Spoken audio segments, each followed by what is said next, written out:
The battle for Ross 128 began when long-range sensors detected the Kethvar invasion fleet moving toward human space. Overlord Zixthal commanded over 2,000 crystal ships, each one carrying enough energy to level a planet.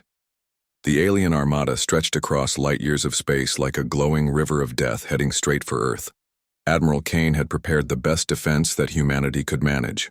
Every warship in the fleet was equipped with electromagnetic pulse weapons and quantum communication systems that allowed instant coordination across vast distances.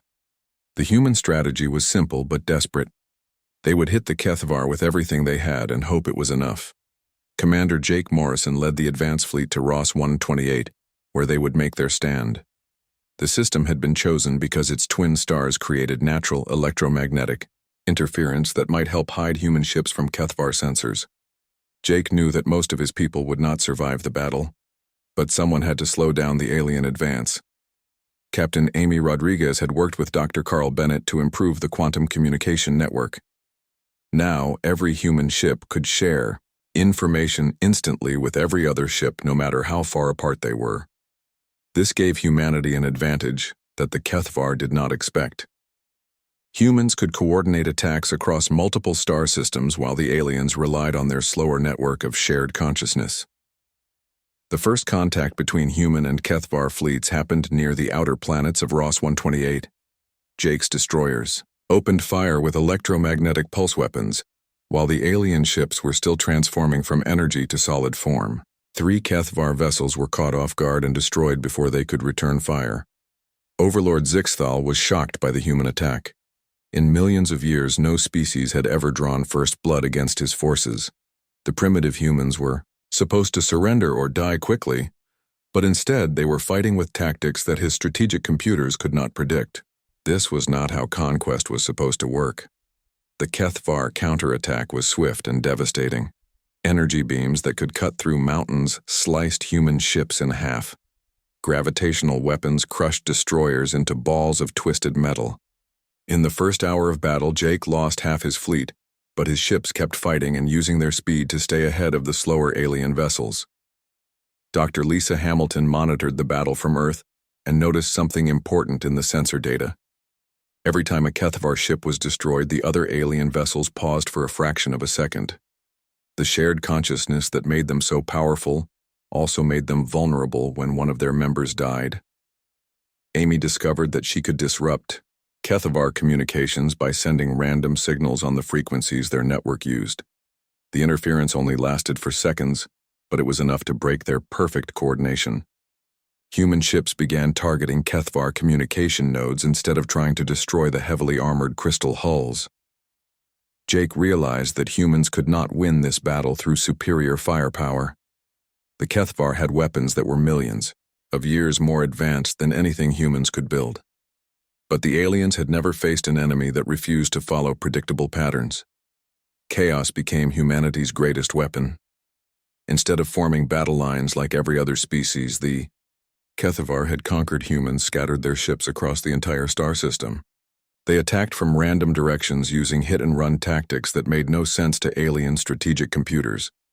The Kethvar found themselves fighting an enemy that seemed to have no plan at all. Lieutenant Commander Steve Parker led a squadron of fighters in an attack on a Kethvar processing station. Instead of trying to destroy the massive structure, his pilots targeted the energy conduits that connected it to the alien ships. When the conduits were severed, the station's stored energy created a feedback loop that damaged dozens of nearby vessels. The feedback effect spread through the Kethvar network like a virus. Ships that had not been touched by human weapons suddenly found their energy systems fluctuating wildly. Some alien vessels lost power completely, while others overloaded and exploded without warning. The perfect order of the Kethvar fleet began to break down. Overlord Zixthal tried to regain control by dividing his forces into smaller groups that could act independently. This strategy had worked against other species, but it played right into human hands. Amy's communication network allowed human commanders to coordinate attacks on the separated Kethvar fleets, while the aliens could no longer share information quickly. Carl Bennett made a breakthrough during the battle that changed everything. He discovered that human quantum communication systems created interference patterns in space-time itself. The Kethvar network relied on perfect predictability, but the quantum effects made human actions truly random on a fundamental level. Jake's remaining ships began using quantum drives not just for communication, but as weapons. When a human ship activated its quantum drive near a Kethvar vessel, the space-time distortion confused the aliens' navigation systems. Kethvar ships found themselves flying in random directions, unable to control their own movement. The turning point came when Steve Parker's squadron discovered a cluster of Kethvar command ships hiding behind the gas giant in the Ross system. These vessels controlled the network connections for hundreds of other alien ships. If they could be destroyed or disabled, the entire invasion fleet would lose coordination. The attack on the command cluster required perfect timing from ships scattered across multiple planets. Jake coordinated the assault using quantum communications, while Amy jammed Kethvar networks, and Carl created space-time distortions to confuse alien sensors. Every human ship in the system fired their weapons at exactly the same moment. Electromagnetic pulses struck the command ships just as they were trying to coordinate a new attack pattern. The quantum interference effects made it impossible for the aliens to predict where the human weapons would hit. Space-time distortions prevented the Kethvar from transforming into energy form to escape. All 6 command ships were destroyed in the coordinated attack. The shock of losing their central coordination nodes traveled through the Kethvar network, like an earthquake. Hundreds of alien vessels suddenly found themselves cut off from the shared consciousness that had guided them for millions of years.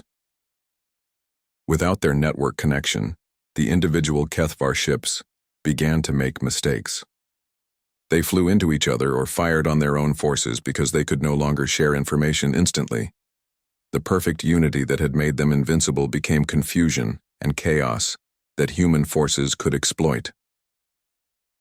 Overlord Zixthal watched his invasion fleet fall apart and felt something he had never experienced before: fear. The humans were not just resisting conquest, they were actually winning the battle. Their chaotic tactics and unpredictable technology were destroying an armada that had conquered entire galaxies. Jake pressed the attack, while the Kethvar were disorganized. Human ships that had been hiding throughout the system emerged to strike at damaged alien vessels. The electromagnetic weapons that had seemed useless against Kethvar technology now found targets that could not defend themselves properly. In 12 hours of fighting, the human fleet had destroyed over half the Kethvar invasion force. The aliens who survived were no longer the confident conquerors who had demanded humanity's surrender. They were a broken fleet trying to escape from an enemy they could not understand. But Overlord Zixthal was not finished. He still had enough ships to destroy Earth and every human colony. The battle for Ross 1 and 28 was won, but the war for humanity's survival was just beginning. The Kethvar would learn from their defeat and come back with new tactics designed to counter human chaos. Jake sent a message back to Earth reporting the victory, but warning that worse battles were coming. The Kethvar had underestimated humanity once and paid a terrible price. They would not make that mistake again. Admiral Peter Kane stood in the war room deep under the Earth's surface and looked at the faces around the table. Every person in the room knew that humanity faced its greatest threat since the species had first looked up at the stars. The Kethvar had given humans 30 days to retreat to Earth, and that time had already run out. Dr. Lisa Hamilton showed the Council everything she had learned about the alien enemy. The Kethvar were millions of years old and had conquered hundreds of other species across the galaxy. They moved from star system to star system, draining energy from suns and destroying any civilization that got in their way. Humans were just the latest species to face their judgment. General Susan Wright asked the question that everyone was thinking: how could humans fight an enemy that could destroy planets with their thoughts and move faster than light itself? The Kethvar had technology that was so advanced it seemed like magic to human scientists. Earth's most powerful weapons would be useless against beings made of pure energy. Lisa had been working on this problem since the Defiance returned to Earth. She had found something in the data that gave her hope. When the Kethvar attacked Europa colony, their energy patterns had shown small fluctuations. For just a few seconds, the aliens had been vulnerable as they changed from energy form to solid matter. Dr. Carl Bennett was Earth's best physicist, and he understood what Lisa had discovered. The Kethvar might be powerful, but they still had to follow the laws of physics when they attacked. During the moment when they transformed from energy to matter, they became solid enough to be hurt by human weapons. The problem was that the vulnerable moment lasted less than 1 second. Human reaction times were not fast enough to hit the aliens during that brief window. Even the fastest computers would need several seconds to target and fire at a Kethvar warrior. By then, the alien would be back in energy form and completely safe. Captain Amy Rodriguez had an idea that might solve the timing problem. Instead of trying to hit individual Kethvar warriors, humans could create electromagnetic fields that would disrupt the aliens when they tried to transform. If the timing was right, the disruption might trap them in solid form long enough for human weapons to work. Jake Morrison was given command of a small fleet to test this new strategy. His mission was to find Kethvar ships and try the electromagnetic attack without getting his people killed. The fleet included 3 destroyers and 2 research ships loaded with the new weapons that Lisa and Carl had designed. The human ships traveled to the edge of Kethvar space using new stealth technology that hid them from alien sensors. Jake's fleet found what they were looking for near a red giant star. 5 Kethvar crystal ships were draining energy from the star and storing it in their massive hulls. Jake watched through his ship's telescopes as the Kethvar worked. The aliens moved their crystal ships in perfect coordination like dancers, following invisible music. Each ship was the size of a human city and glowed with the stolen energy of the star. The sight was beautiful and terrifying at the same time. Lisa's instruments detected something that the aliens did not know humans were watching. The Kethvar were not just stealing energy from stars. They were using that energy to build something enormous in the empty space between galaxies. The construction project was bigger than anything humans had ever imagined. The human fleet stayed hidden and watched the Kethvar for 3 days. During that time, Jake's crew learned how the aliens communicated and worked together. Every Kethvar ship was connected to every other ship through their shared consciousness. They could coordinate their actions perfectly because they all shared the same thoughts. Amy discovered that the Kethvar network had a weakness. When one ship was damaged or destroyed, the shock traveled through the network to all the other ships. If humans could damage enough Kethvar ships at the same time, they might be able to overload the entire network. Carl worked on improving the electromagnetic weapons while they watched the alien ships. He found a way to make the disruption fields more powerful by using the energy from the ship's engines. The new weapons would only work once before burning out, but they might be strong enough to trap the Kethvar in solid form. Jake decided to test the weapons on the smallest Kethvar ship. His fleet moved closer under cover of the red giant's radiation and targeted the alien vessel with all their electromagnetic generators. The attack had to be perfectly timed, or the Kethvar would destroy the human ships before they could escape. The electromagnetic pulse hit the Kethvar ship just as it was absorbing energy from the star. The alien vessel flickered between energy and solid form as its transformation systems fought against the human disruption field. For almost 3 seconds, the ship was trapped in solid form and vulnerable to attack. Human missiles struck the crystalline hull and exploded in brilliant flashes of light. The Kethvar ship cracked like glass and began to leak energy into space. The other 4 alien ships immediately moved to help their damaged companion, but they were too late. The wounded vessel collapsed into fragments that scattered among the stars. The remaining Kethvar ships turned toward the human fleet with obvious anger. Jake ordered his ships to retreat as fast as their engines would carry them. The aliens followed, but they could not catch the smaller human vessels as they fled through the asteroid fields around the red giant. During the escape, Amy monitored Kethvar communications and heard something that gave her hope. The aliens were confused and worried about losing one of their ships. In millions of years of conquest, no species had ever successfully fought back against them. The attack had shaken their confidence.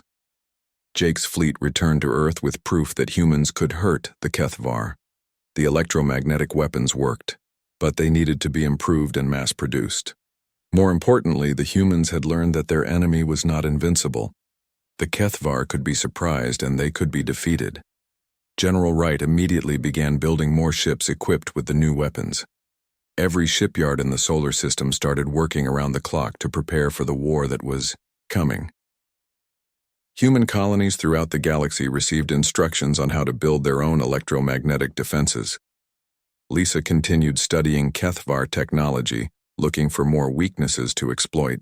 She discovered that the alien network became stronger when more ships were connected, but it also became more vulnerable to disruption. If humans could attack multiple Kethvar fleets at the same time, they might be able to cause a cascade failure in the entire network. The Kethvar response was swift and brutal. Instead of sending small fleets to hunt down human colonies, they gathered their forces into a massive armada.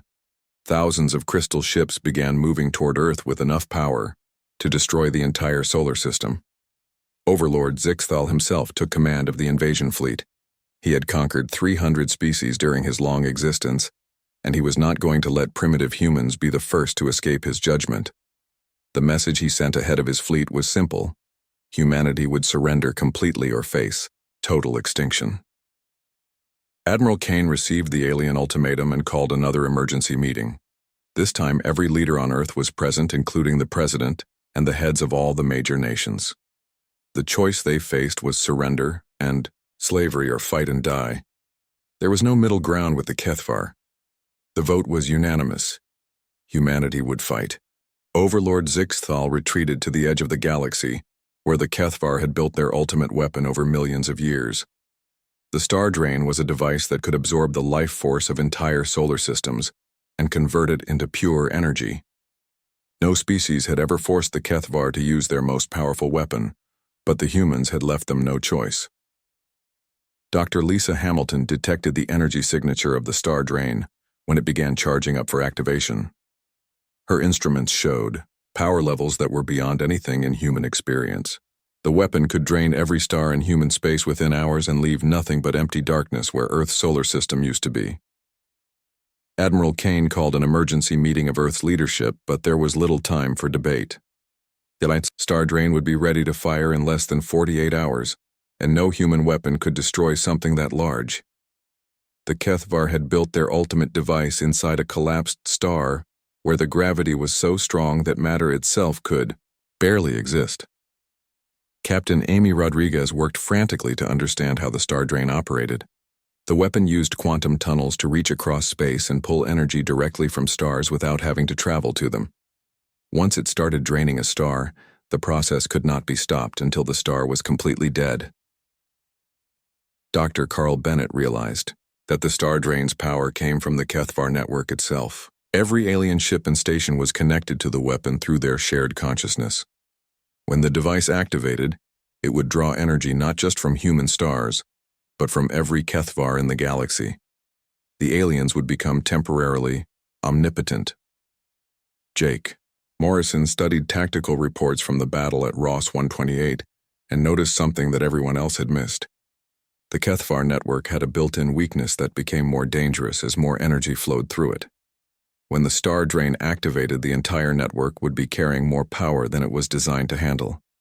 General Susan Wright proposed humanity's most desperate plan. Instead of trying to stop the Star Drain, they would let it activate and then overload the entire Kethvar network at the moment of peak energy flow. The plan required perfect timing and the sacrifice of several human colonies as bait to make the aliens think they were winning. Lisa worked with Carl to create a cascade failure in the Kethvar consciousness network. They would use quantum communication systems to inject random signals into the alien network, just as the Star Drain reached maximum power. The feedback should tear the network apart from the inside. The plan required every human ship and colony to coordinate their actions across hundreds of star systems. Amy's quantum communication network would have to carry more information than ever before, while simultaneously jamming Kethvar frequencies. One mistake in timing would doom the entire human species. Jake was given command of the Deception Fleet. That would make the Kethvar think Earth was defenseless. His ships would retreat toward the solar system while broadcasting fake distress signals and allowing alien forces to follow them. The Kethvar had to believe they were winning, or they might not activate the Star Drain. Steve Parker led a team of volunteers on the most dangerous mission in human history. They would take a small ship close to the Star Drain and plant quantum resonators that would amplify the cascade failure when it began. The ship would be destroyed when the weapon activated, but the resonators might make the difference between success and failure. Overlord Zixthal watched human forces retreating toward Earth and felt satisfaction for the first time since the battle at Ross 128. The primitives were finally acting as they should. When the star drain activated, it would consume their home star, and every human would die screaming as their planet froze in the darkness of space. The star drain began its activation sequence by drawing energy from Kethavar ships throughout the galaxy. Every alien vessel dimmed as their power was channeled into the ultimate weapon. The device itself began to glow with stolen starlight, as gravitational fields strong enough to crush planets held the energy in place. Lisa monitored the weapon's power levels from Earth's command center and saw readings that made her hands shake. The star drain was drawing energy from over 10,000 star systems simultaneously. When it finished charging, it would have enough power to destroy not just humanity, but every living thing in the local galaxy cluster. Human colonies throughout space received the activation signal and began their part of the desperate plan. Electromagnetic generators that had been hidden on dozens of worlds powered up and began broadcasting disruption signals toward the Kethvar network. The aliens noticed the interference but dismissed it as the death throes of a defeated species. Carl's quantum resonators activated at the exact moment when the star drain reached peak power. The resonators had been placed at specific points around the weapon where they would create standing waves in space-time itself. When the cascade failure began, these waves would carry it directly into the heart of the Kethvar consciousness. Amy coordinated the final attack from her position on Jake's flagship. Every human ship in the galaxy fired their quantum communication systems at maximum power while targeting Kethvar network nodes. The aliens found their shared consciousness flooded with random signals that their minds could not process. The cascade failure began as a small fluctuation in the star drain's energy matrix. The weapon was designed to handle the power of 10,000 stars, but it was not built to cope with the quantum chaos that human technology created. Feedback loops formed in the energy stream and began to grow exponentially. Overlord Zixthal felt the first signs of the network collapse as pain shot through his consciousness. Something was wrong with the star drain, but he could not understand what was happening. The weapon was still drawing energy from stars, but that energy was becoming unstable and dangerous. The quantum resonators that Steve Parker's team had planted began amplifying every fluctuation in the Kethvar network. What had started as small disruptions became massive waves of chaos that crashed through the alien consciousness like tsunamis. Individual Kethvar began losing their connection to the shared mind. Lisa watched her instruments as the cascade failure spread through space faster than light itself. The Kethvar network was tearing itself apart as billions of alien minds tried to process contradictory information. The perfect order that had made them invincible was becoming the source of their destruction. The star drain reached critical overload as conflicting energy patterns fought for control of its massive power reserves. The weapon began to tear itself apart from the inside as quantum fluctuations created instabilities in the collapsed star that contained it. Even the incredible gravity of the dead star could not hold the chaos together. Carl's instruments detected the moment when the cascade failure reached the point of no return. The Kethvar network was collapsing throughout the galaxy as their shared consciousness fragmented into millions of isolated minds. Without the network to guide them, the aliens found themselves alone for the first time in their existence. Jake watched from his ship as Kethvar vessels throughout the solar system began to lose power and drift helplessly through space. The aliens inside were still alive, but they could no longer coordinate their actions or share their knowledge. Each ship had become a prison holding creatures who had forgotten how to exist as individuals. The star drain exploded in a burst of energy that could be seen from other galaxies. The weapon that was supposed to destroy humanity instead became the funeral pyre of the Kethvar Empire. Millions of years of conquest and the accumulated power of countless civilizations vanished in a single moment of brilliant light.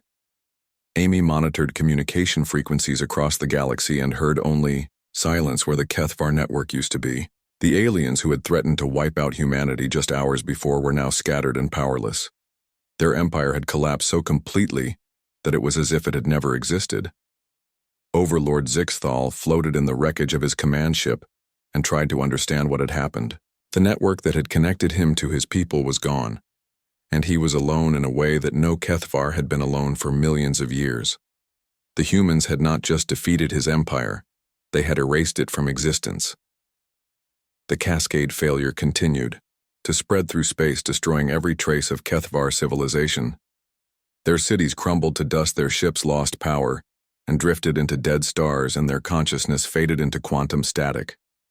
Within days, the species that had conquered hundreds of worlds simply disappeared forever. Dr. Lisa Hamilton stood in the rebuilt observatory on Europa and watched the last traces of Kethvar energy dissolve into background radiation. 3 months had passed since the cascade failure destroyed the alien empire, and still the instruments detected nothing where their massive fleet used to be. The species that had threatened to wipe out humanity had vanished so completely that only humans remembered they ever existed.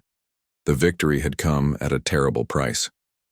47 human colonies had been sacrificed to create the resonance cascade, and over 2 billion people had died in the final battle.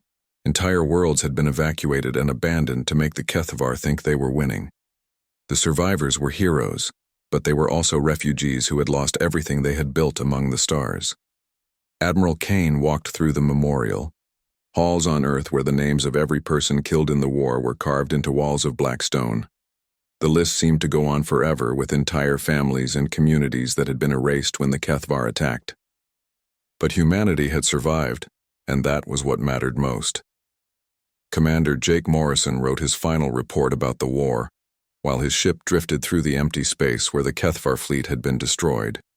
His instruments could detect traces of exotic matter and quantum echoes, but nothing that looked like the remains of alien ships. It was as if the entire empire had been nothing more than a bad dream. Captain Amy Rodriguez continued monitoring space communication frequencies, looking for any sign that the Kethvar might return. Her equipment could reach across the galaxy, but she heard only the normal background noise of pulsars and quasars. The network that had once connected billions of alien minds was gone forever. Dr. Carl Bennett studied the quantum effects that had made the cascade failure possible.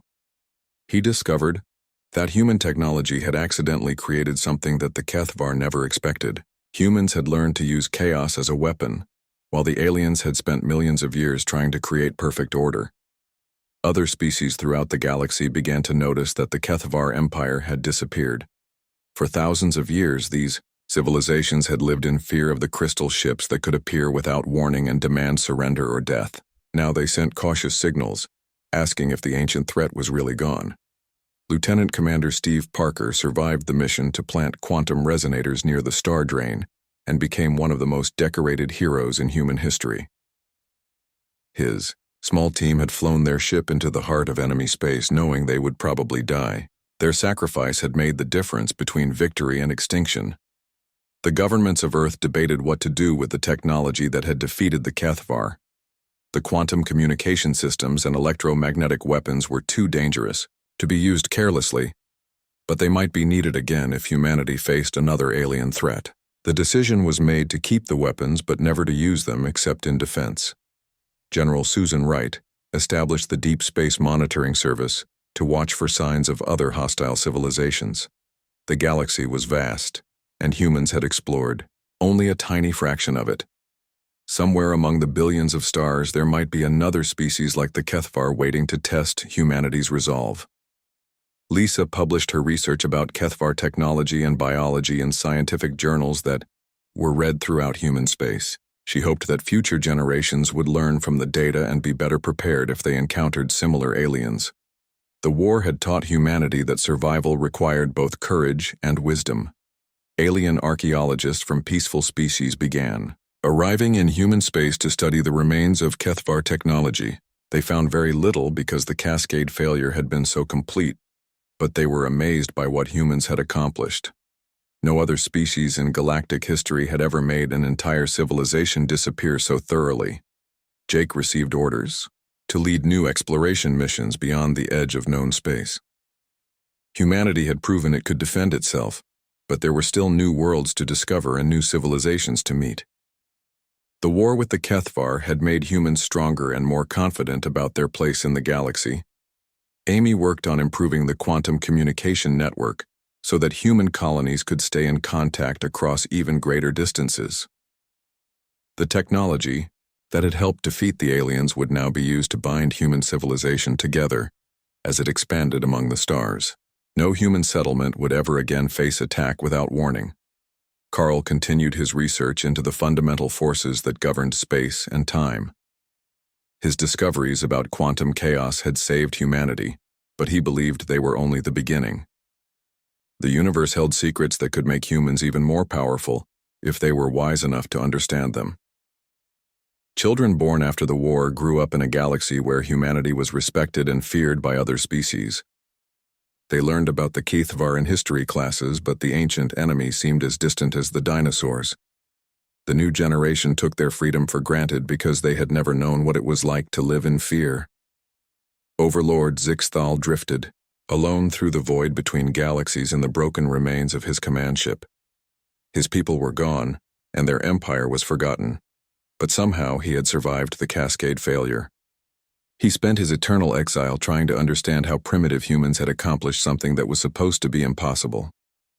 The memorial services for those killed in the war were held on every human world at the same time. Families gathered to remember parents, children, and friends who had died fighting the alien invasion. Their sacrifice had saved the species, but the cost would never be forgotten. Scientists from across the galaxy came to study human technology and learn how such a young civilization had defeated an enemy that was millions of years old. They discovered that humanity's greatest strength was not superior weapons or advanced science, but the ability to think in ways that more ancient species had forgotten. 100 years after the war, xenoarchaeologists were still searching for traces of Kethvar civilization, but they found only empty space and quantum echoes. The empire that had once spanned thousands of star systems had been erased so completely that even their enemies had trouble believing they ever existed. The story of humanity's victory became legend throughout the galaxy. Other species told their children about the young race that had faced the ancient darkness and emerged victorious. Humans had not just survived first contact with a hostile civilization, they had made that civilization disappear forever.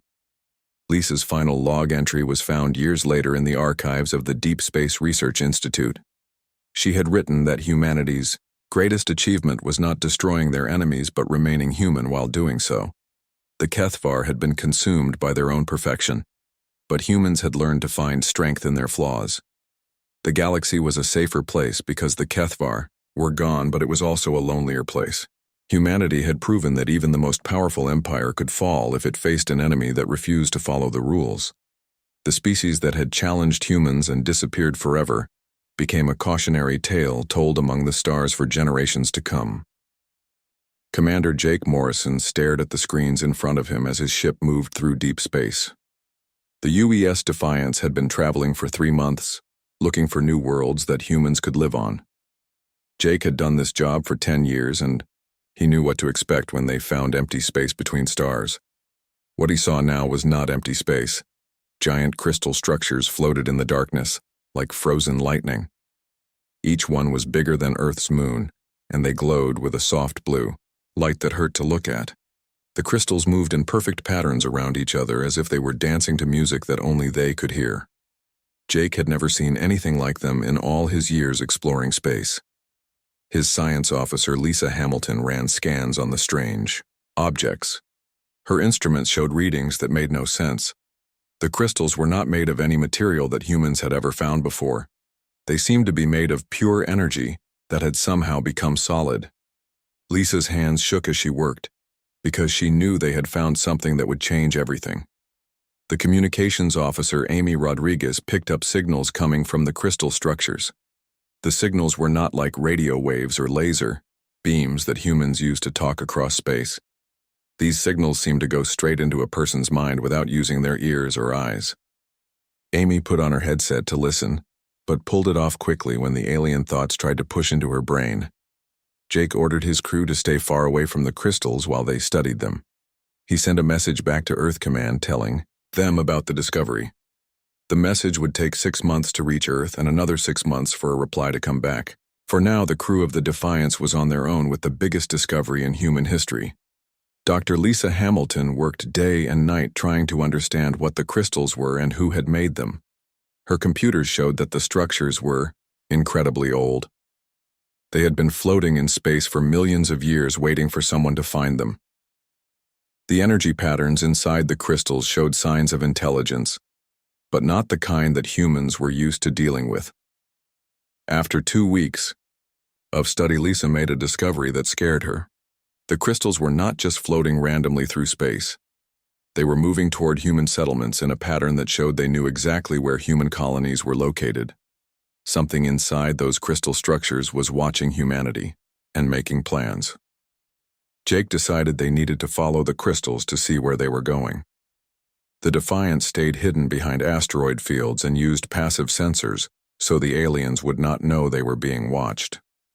The crystal structures moved faster than any human ship could travel, but they seemed to be in no hurry to reach their destination. 3 days later, the crystals stopped moving. They had reached a small star system that humans had never explored before. Jake watched as the crystals arranged themselves around the star in a perfect circle. Then something amazing and terrifying happened. The crystals began to drain energy directly from the star itself. The star grew dimmer as its energy was pulled into the crystal structures. Lisa's instruments showed that the aliens were storing enough power to destroy entire planets. Whatever these beings were planning, they had the ability to wipe out human civilization without any effort at all. Amy picked up new signals coming from the crystals. This time the alien thoughts were stronger and clearer. She heard words in her mind that were not spoken in any human language, but somehow she understood their meaning. The aliens called themselves the Kethvar, and they had a message for humanity. The message was simple and direct. The Kethvar had been watching human expansion into space and they did not approve. Humans were told to stop building colonies and return to their home planet immediately. Any humans found outside the solar system after 30 days would be destroyed, along with their settlements. Jake knew he had to get this information back to Earth as quickly as possible. The Defiance left the Crystal Fleet behind and began the long journey home. But Jake also knew that by the time they reached Earth, the 30-day deadline would have already passed. The Kethvar would have already started their attack on human colonies. During the trip back to Earth, Lisa studied all the data they had collected about the Kethvar. She discovered that the aliens were not physical beings like humans. They were made of pure energy that could take solid form when they wanted to. This explained why their crystal ships could move so fast and why they could drain power from stars. Amy spent her time trying to understand how the Kethvar communicated. She learned that they shared thoughts directly with each other without using words or sounds. Their entire race was connected in a network of minds that worked together like a giant computer. This made them incredibly powerful, but it also might be their weakness. Jake pushed his ship's engines as hard as they would go, but he knew they were racing against time. Somewhere behind them, the Kethvar fleet was moving toward human space with enough power to destroy everything that humans had built among the stars. The crew of the Defiance carried the only warning that might save their species. When they finally reached the edge of the solar system, Jake sent out emergency signals on all frequencies. He told every human ship and station what they had discovered and warned them that an alien attack was coming. The response was immediate and shocking. The Kethvar had not waited for their deadline to pass. Europa colony was gone. 8,000 people had been living and working on Jupiter's ice moon when the Kethvar arrived. The aliens had destroyed the entire settlement in seconds without any warning. Nothing was left except empty space where the colony had been. Admiral Peter Kane called for an emergency meeting of Earth's Defense Council. Every military leader and scientist on the planet gathered to hear Jake's report about the Kethvar and to plan humanity's response to this new threat. What they heard made them realize that humans were facing an enemy unlike anything they had ever imagined. The war for human survival was about to begin.